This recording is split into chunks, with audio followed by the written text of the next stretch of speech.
샬롬, 오늘의 말씀지기 이수민 간사입니다. 이 시간 말씀 앞에 나온 여러분을 축복하며 말씀으로 든든하게 서가기를 소망합니다. 오늘의 큐티 시작하겠습니다. 아시아에서 온 유대인들이 바울에 대해 거짓 증언하고 폭행을 행하자 폭동이 일어나기를 원치 않던 천부장이 그를 영내로 끌고 왔습니다. 바울은 많이 맞아서 만신창이가 된 상태에서도 유대인들에게 복음을 전할 기회를 구합니다. 바울은 유대인들을 향해 어떤 마음을 가지고 있었을까요? 로마서 9장 2에서 5절에 보면 내가 그리스도 안에서 참말을 하고 거짓말을 아니하노라.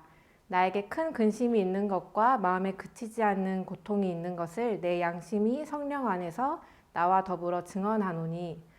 로마서 10장 1, 2에서 2절을 보면 형제들아 내 마음에 원하는 바와 하나님께 구하는 바는 이스라엘을 위함이니 곧 그들로 구원을 받게 함이라. 내가 증언하노니 그들이 하나님께 열심히 있으나 올바른 지식을 따른 것이 아니니라. 우리는 로마서 말씀을 통해 바울이 유대인들을 향한 안타까운 마음을 가지고 있고 그들을 위해 기도하고 있었음을 알 수 있습니다. 바울이 이방인의 사도로 부름받았지만 여전히 유대인들을 사랑하고 있음이 느껴지시나요? 그리고 바울은 유대인들에게 친숙한 히브리어로 부형들, 즉 아버지들이여 형제들이여 라는 공손한 단어로 말을 꺼냈고 군중들은 조용히 그의 말에 귀를 기울입니다. 그리고 바울의 간증이 시작되었습니다. 여기서 두 가지를 여러분과 함께 나눠보고 싶습니다. 첫 번째는 거짓 증언과 폭행을 당한 바울의 태도입니다.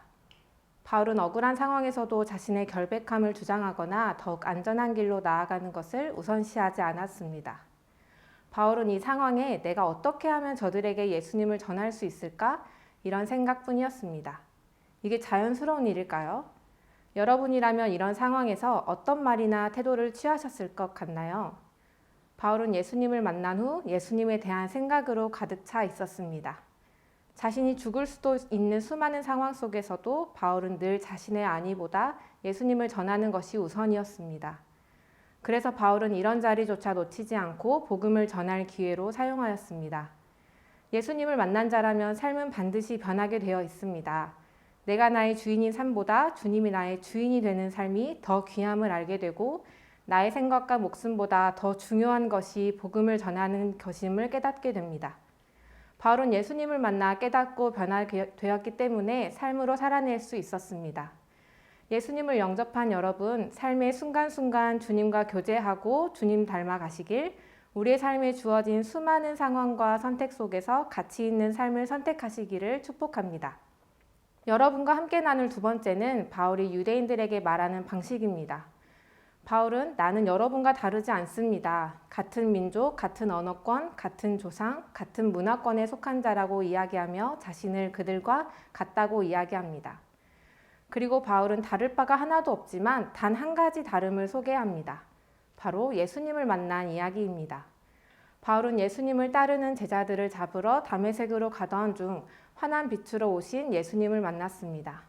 이 일을 통해 깨닫고 변화된 바울은 예수님의 제자들을 박해하던 인생이 이방인의 사도가 되어 예수님을 전하는 인생으로 삶이 송두리째 바뀔 수밖에 없었던 놀라운 경험을 유대인들에게 나눕니다. 여러분, 우리도 우리 주변에 있는 사람들과 다르지 않습니다. 그러나 단 한 가지 다른 것이 있습니다. 그것은 바로 예수님을 만난 것입니다. 내 삶을 변화시키신 가장 귀한 예수님을 우리는 우리의 사랑하는 이들, 우리 안에 있는 소망에 대해 묻는 사람들에게 전해보는 것 어떨까요?